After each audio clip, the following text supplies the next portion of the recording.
من توی این ویدیو هوش مصنوعی یا همون چت جی پی تی رو تبدیل به یک یوتیوبر کردم، یا شاید اون منو کرد.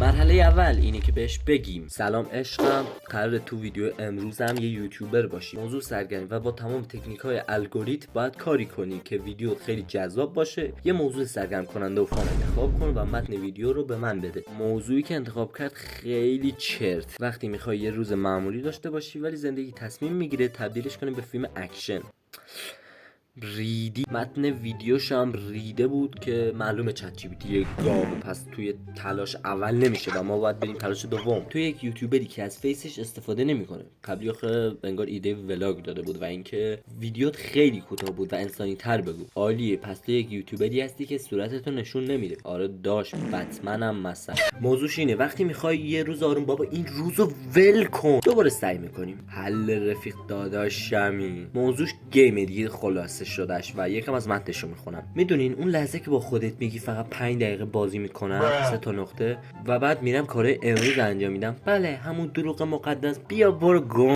آقا اصلا بهش میگم موضوع ایرانی پسند باشه. حاجی 6 تا گفت.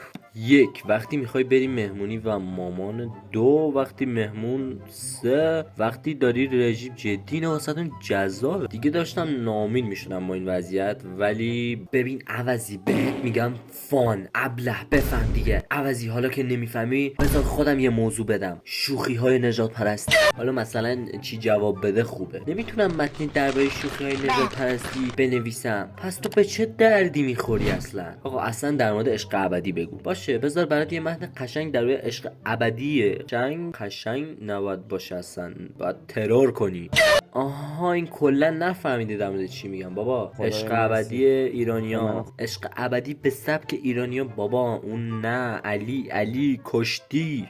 برنامه عشق ابدی توی یوتیوب. چرا نمیفهمی؟ چرا نمیمیری؟ چرا انقدر گاوی؟ حاجی یه چیزی به ذهنم رسید. چرا چت جی پی تی گاوه؟ این خوبه، اینو تا تهش میرم. عنوان: چرا چت جی پی تی گاوه ولی از اون گاوای باهوش. دوست دارم بدونم منبع اعتماد به نفس از کجا. ببین من یه مدت با چت جی پی تی حرف زدم و فقط یه چیزی رو فهمیدم. اینو با تمام بی احترامی میگم، چت جی پی تی یه گاوه، واقعیته، ولی نه یه گاو معمولی، یه گاو نابغه.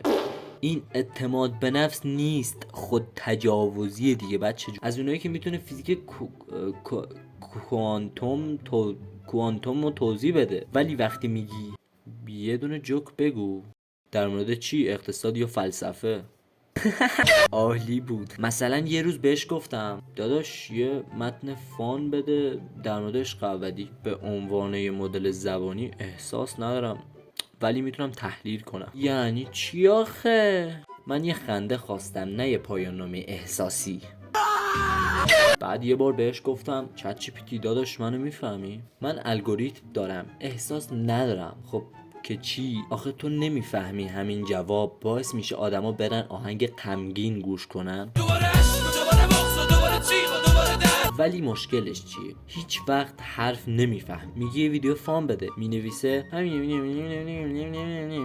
ولی راستشو بخوای من قبول دارم. چیو قبول داری؟ چت جی پی تی گاوه، ولی گاوی که حداقل میفهم جواب میده. خیلی از گاو جواب میده. پس آره چت جی پی تی گاوه، ولی گاوی خیلی دارم از کلمه گاو استفاده میکنم. گاوه دیگه، گاوه. تا ویدیو بعدم اینو ببین، شو خوش.